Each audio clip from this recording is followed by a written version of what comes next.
anyways, I'm on gen surg right now, so some of my goals for today is I want to watch through as many of our gen surg like lectures as we can. Yesterday was my OR day. I got to be in, what was the first one? That was a gallbladder removal, and then the second two were like hernia repairs, and in the morning like taking care of patients, and then just like fielding like pages on like, should we change this medication, should we insert a Foley, like and that's like pretty interesting because I don't feel very confident when it comes to managing that kind of stuff. But as med students, at least in the hospital that I work with, med students should be the first ones to like manage them, and then only if you can't manage them, then you like call your resident and stuff. So it's nerve-wracking, but hopefully as I progress to the next 2 weeks, I'll like kind of have a good awareness. So that's why I was feeling more motivated to study.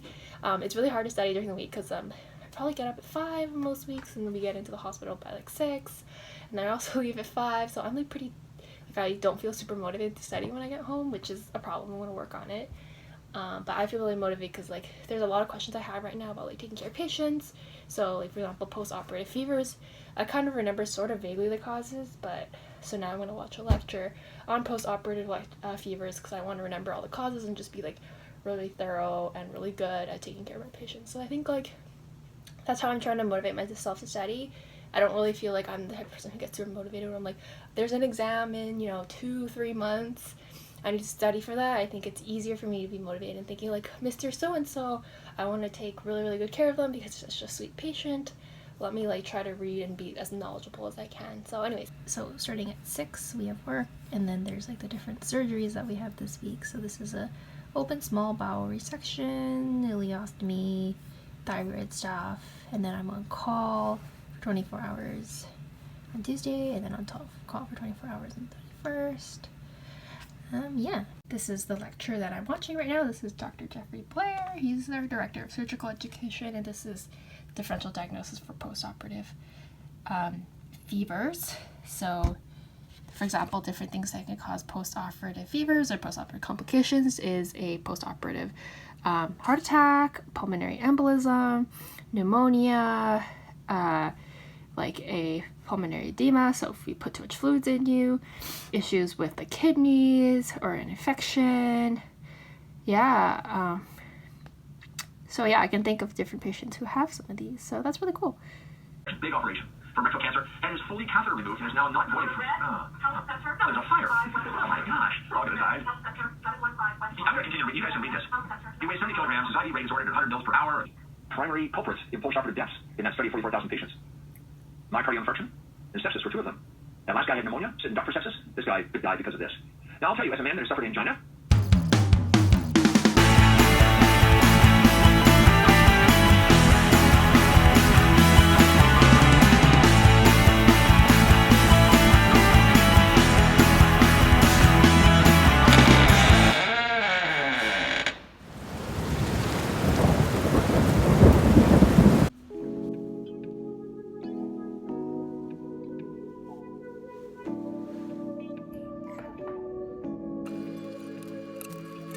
On a day at the clinic, and now it's time to drive home.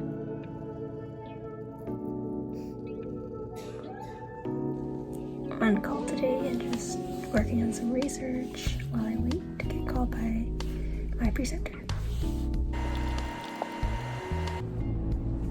Midnight, heading home after a day of call. Got to see 2 patients in the emergency department and take kind of thorough histories, physical exams, and then chat with my attending who will do some more, and then we kind of figure what to do, and then I dictate, and then that's it. So compared to my very first rotation, I definitely upped the speed on a lot of things I do, and like also because I like know what's the balance between like good to be thorough but not like overkill, and also knowing when, like for example this patient. Hi, I am back home after a long day. I spent the day in like minor procedures room where we saw a lot of people with different hand conditions, and so they offered like injections, talked to them about surgery, and then just lots of hand exams today. And then we did fracture clinic, which was a lot of like fractures as well as like more hand stuff.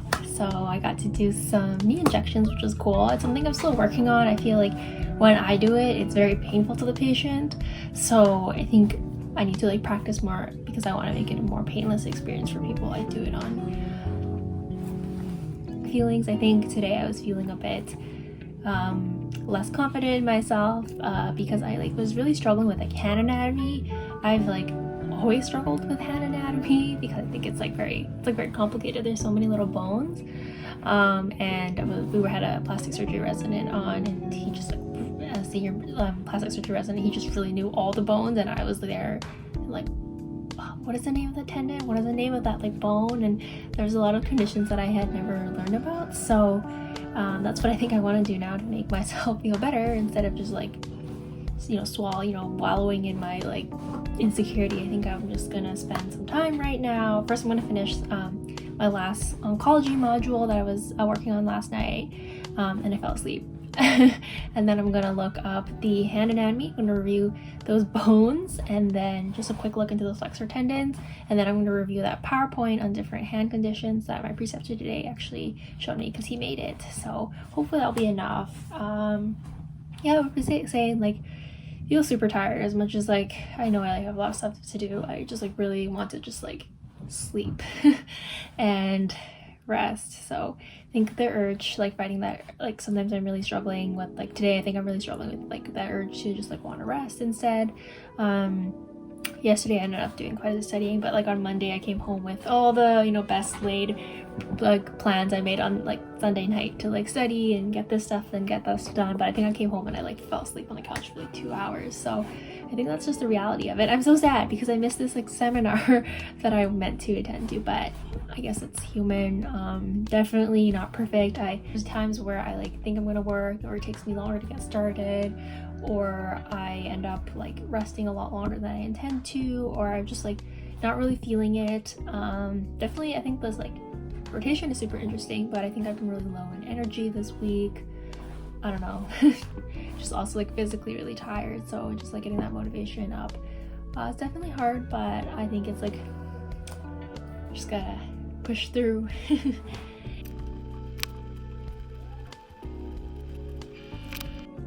Hi, so it's 10:30. Tomorrow I'm going to be in the OR, the orthopedic surgery. I'm going to watch a bunch of surgery, so right now I'm watching a video of the surgery we're doing tomorrow, which is a total knee replacement, just to get a sense of what's going on.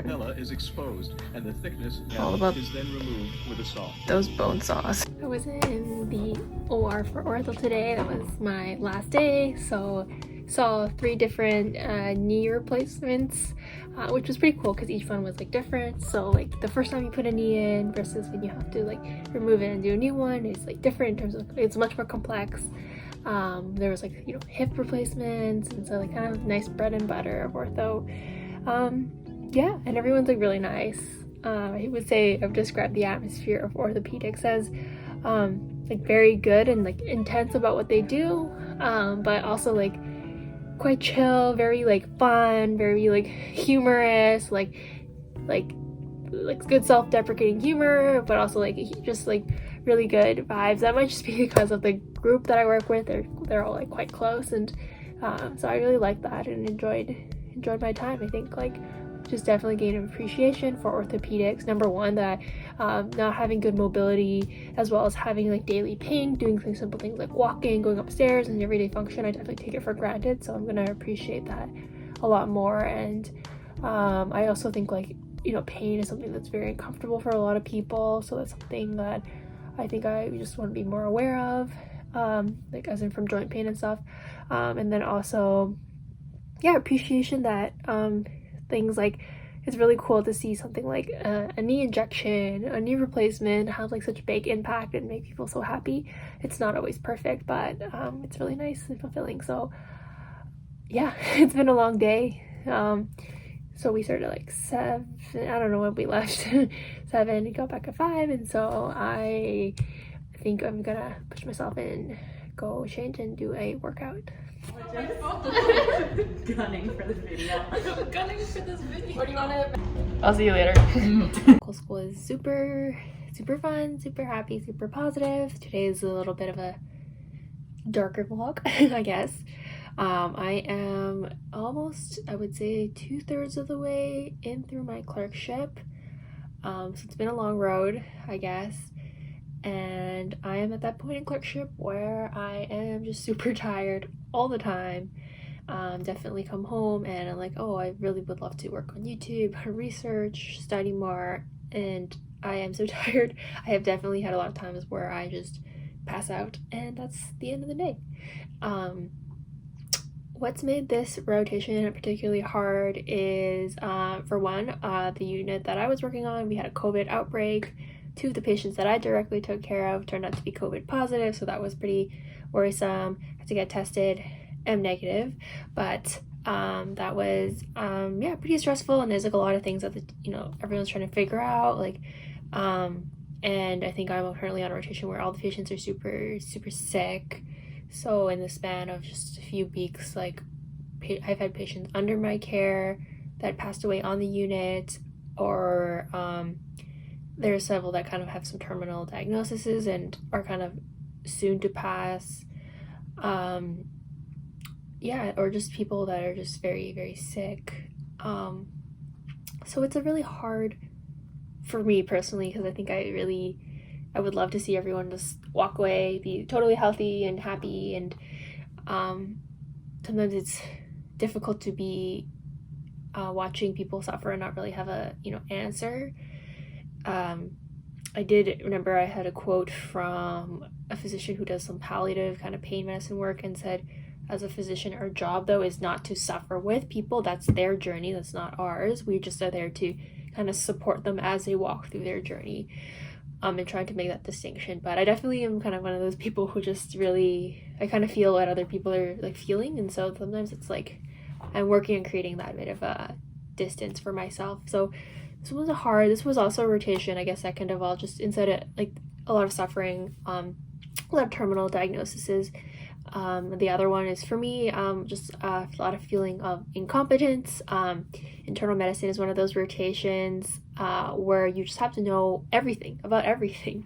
So you have to know everything with the lungs, the liver, the kidneys, how to do electrolytes, and so I found it very overwhelming, definitely at the beginning. Like, there was a lot to know, and I never felt like even if I studied it, there was still like, I still don't know so many things. A lot of the diagnoses are like super tricky, and even after we do lots of workup, we don't know what's going on, and this happens for like multiple patients, not just like the occasional. And so I think that's supposed to be, people say that's the fun of internal medicine, is that you are always like playing a guessing game. You don't really figure things out necessarily, but definitely as a medical student who already has like a bit of imposter syndrome, which if you guys don't know what imposter syndrome is basically where you might have a lot of knowledge or skills or experience, but you kind of invalidate it.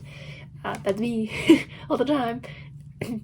Anyways, so definitely just kind of cumulative. I think it's definitely improved over the course of the rotation. Like, I do feel like I've like picked up, I can realize, oh wow, I've like been thankful to have residents and attendings who've been patient enough to teach things. So I actually did pick some stuff up from their really nice teaching, but still, like, even like yesterday, we have like, suddenly we have all these like, rare, super rare liver disease, and I'm like, I don't know anything about this, and no one really knows anything about this, and they have this whole like plan. They have to contact these like super subspecialists who only study this, and so it is like pretty difficult, but still, like, it just like, I think sometimes I'm trying to let go of this thing, like, I only feel good and confident when I know something, and realizing that it's okay to just sit in not knowing things. I found this rotation just like physically pretty tiring, I guess. It's actually not as early a start as surgery. I think when I was in surgery, there was like days I was like up at 4:30, 5:30. I think I just generally feel like tired and and down, and just not as like energetic, and maybe not even as fulfilled lately, maybe because I feel like the to-do list keeps growing, and whereas like say in the summer, you create to-do list and you finish everything, I never feel like I am getting enough done. In fact, the list just keeps growing. Say like maybe I'll knock out 2 things in a day, and then I'll like have to add 5 on that day, and it just gets worse. And I definitely feel guilty for things like I have so many unread messages, both like work emails that just kind of accumulate, and then just even like close friends, there's like all these like messages I have unread, and I'm always like, I'm gonna get around to it, and then I just don't.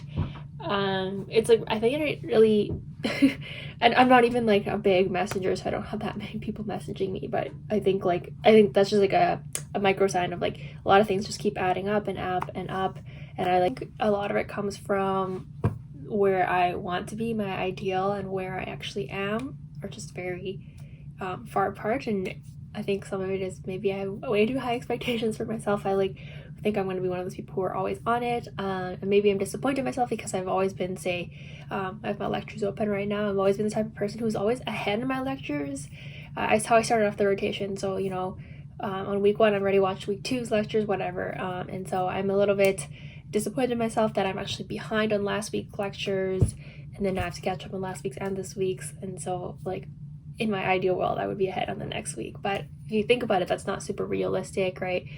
We were on call on weekend, and we were called in the middle of the week, and like we were on call a lot, and the hours are pretty long. I drive 45 minutes each way, and I mean, it's you know, life, and I don't have unlimited amounts of energy, but I kind of wish I did. I wish I was someone who could juggle all the balls like super effortlessly and have unlimited amounts of energy.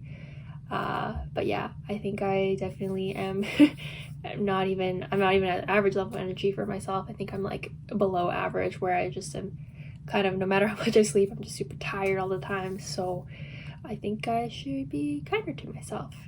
I actually wanted to read you guys a bit of a poem. This is from Dawn. You guys really need to follow Dawn.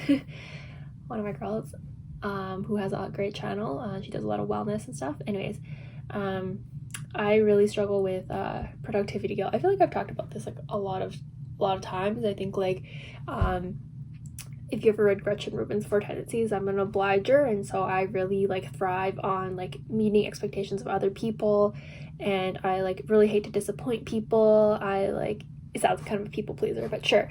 I will like really get things done. If someone else gives me a deadline, like our whole team relies on something, that I'm gonna like really get that done really quickly, and I'm really good at that. But I also find myself like feeling like stuck, unable to like ask for like rest or things for myself. Like for example, yesterday, like I really, you know, we always have our team rounds, so like in the morning I see all my patients, and then at like 1 we meet together and we talk about our patients, just like so everyone's in the loop.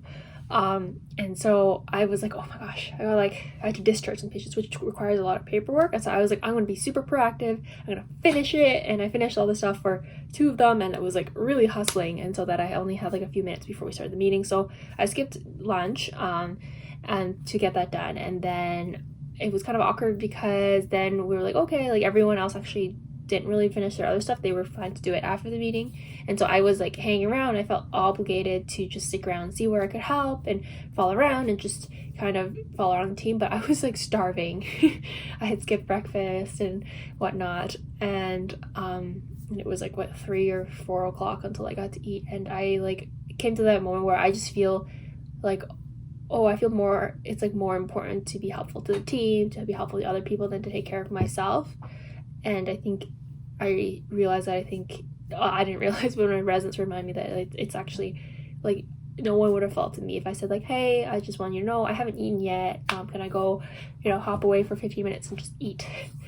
I feel like kind of guilty at times if I'm like taking a break or not getting as much done as I want to, and sometimes I think I have a really high standard of what level of productivity I should be at. It's like I think hustling for what you want and like working really hard instead of just like sitting around and hoping things happen is like something I really strongly believe in. But kind of this poem is kind of like how we've gotten into our heads that we have to be like hustling like 24/7. We have to be achieving, seeing numbers rise, do more, gain more, you know, whatever, compete, you know. But it talks about how like sometimes rest, you know, like we just really need some rest, and that's like okay too. That's part of also being human, and no one really tells us that enough. First, I'm gonna just finish off this diabetic emergencies lecture, and then I have a meeting at 11 with a friend Jeremy to work on some research. So as now I am working on narrating a surgical video, so a script written now, and I'm just kind of fine-tuning it. I'm just gonna say it lots of times, and every time I say it, it sounds like weird coming out of my mouth, then I'll change the script. Watching me do this 5 million times. Just because you're in medical school doesn't mean that your entire life is about exams, studying, doing well in the hospital, helping patients. You are also a human too, and you should prioritize enjoying your life as well. It's important that we are there for the people that we love in our life, and we allow time for the people that we love to be in our lives. I'm grateful for those who helped me get through difficult times with their support, and for encouraging me to carve time out to have adventures and experiences and find joy in the small things in life. Going through the most difficult part of clerkship, with the addition of a global pandemic, has been interesting to say the least.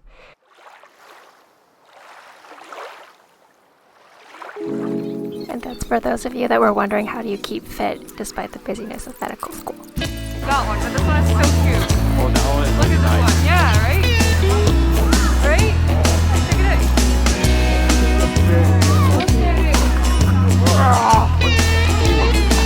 at that one. You guys so pretty. 10, 15, there's two small.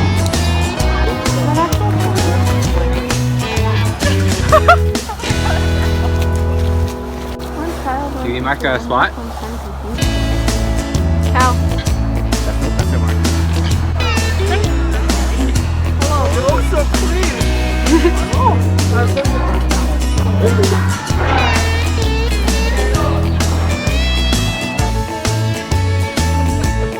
We do this every time. Right?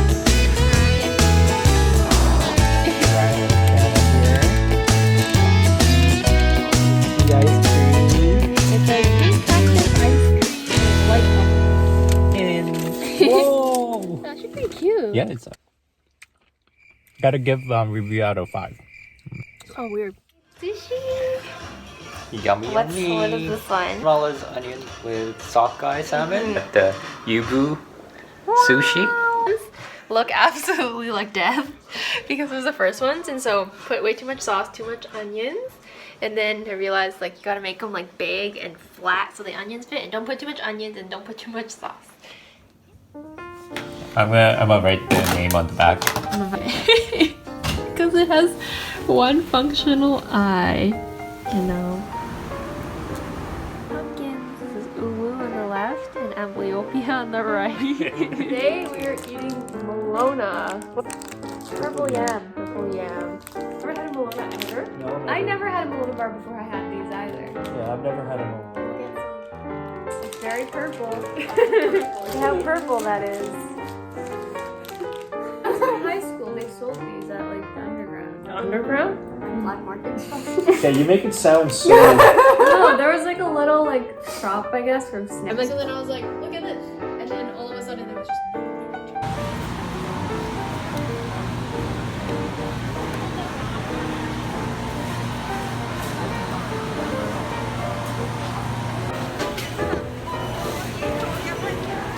Happy birthday!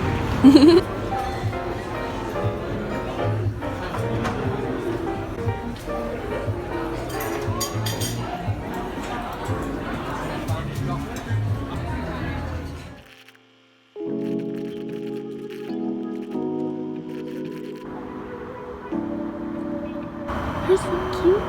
Why? You know, why are there bunnies in here? We're at Granville Island. We got a rotisserie chicken. honey. Et j'ai remplacé salé. Ah, ça me mélange.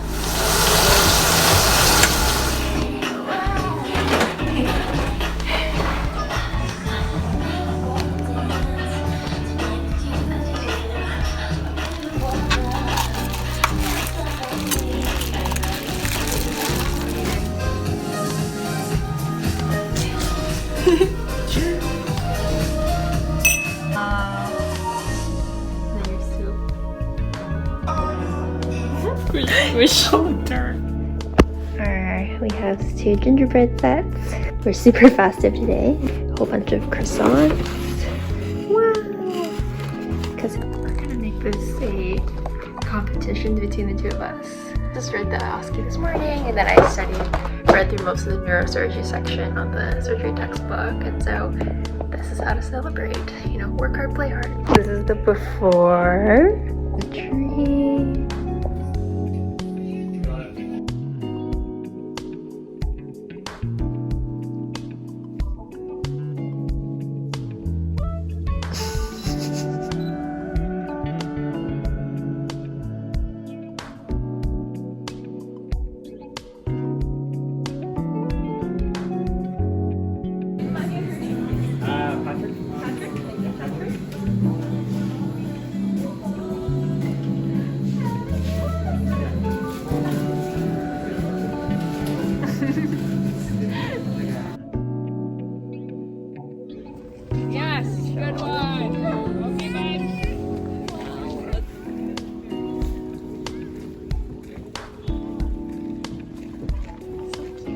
morning I had my to-do list, some cookies made by Vina. This is so cute. And editing a video on the MCAT for you guys.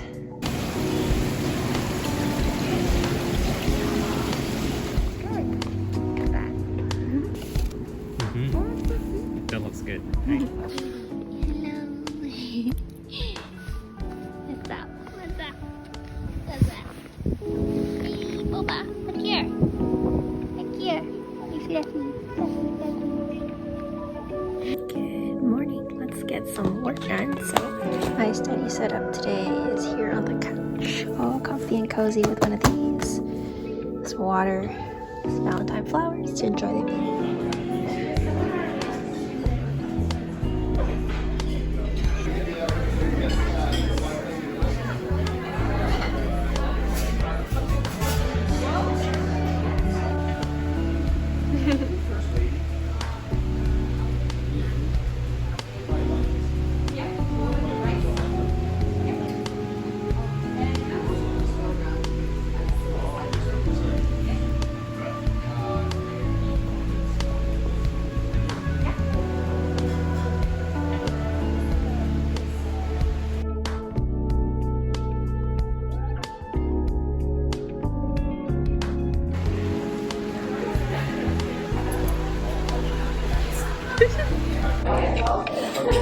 Oh, that one's onion though. No onions. Like, yeah, medicine's like technical, it's about knowledge and skill, but like really I would say like at least like half of it is just about like building a good connection. And so like we have Zoom and stuff, but like for elderly patients, most of them visits are not Zoom, right? Because it's so complicated to use. So the visits they do from home is phone in, and that's so different. You don't get to see their expressions. You don't really like, they don't see you. It's like you don't build such a relationship. I think that's just you're losing some of that magic that is medicine. And I just really, it makes me like, as you know, I like really found it really sad that when I was in hospital, so many patients like they're sick, and like the most healing thing you can have is like someone you love by your side, or like multiple people by your side. And I think like people that are unable to have any visitors, or like just one, or just restricted visiting hours, I just think it's like sad. It's like quite sad. It's like hard because you're trying to balance all these things, like protecting staff, protecting the patients, and like it's so hard to quantify the value of like that kind of stuff, but they're so important. So I think that there's a lot of people who are actually benefiting from how convenient that is. So I think it is nice to have that as like an offering. I think the problem is like, obviously again I said bias, like remember when I was on my rotations and I saw some patients who were having like misdiagnosis or wrong diagnosis because they were only seeing like tele instead of like in person. And like when you like, so when they came into the emerge on our care, we're like, that diagnosis is totally wrong, it doesn't make sense, but like maybe like on the phone that makes sense, but when as soon as you do a physical and you see the kid like for real, you can just get more information, then you realize that diagnosis is like, there's another really obvious diagnosis, and like it's like quite important, you know, to have that like in-person thing. So like that's why maybe I see like the few cases, I don't know if that's like the majority, a good chunk or a very small case of people who kind of received harm from this whole telehealth thing where they didn't get a in-person visit that was probably very necessary. Worry is like at some point we'll optimize it. We'll create these devices that everyone will have at home to like have doctors visit at home, that kind of stuff. Maybe. But that like, so it serves people that are well educated and well like financially well. But like the people that always get the worst end of like whatever happens is people who maybe don't have like the resources. So like the people to begin with that didn't have the resources to like get a Zoom call, like, they'll never be able to get these like devices, like there's physical, they were like neglected. They have a hard time accessing the healthcare system as it is in person, but like even more with digital, like they don't have a computer, they don't have internet, they don't have like a stable home. Like how are they gonna access healthcare? So I feel like those are the people that are like least well served. by like these changes. Wait, how did it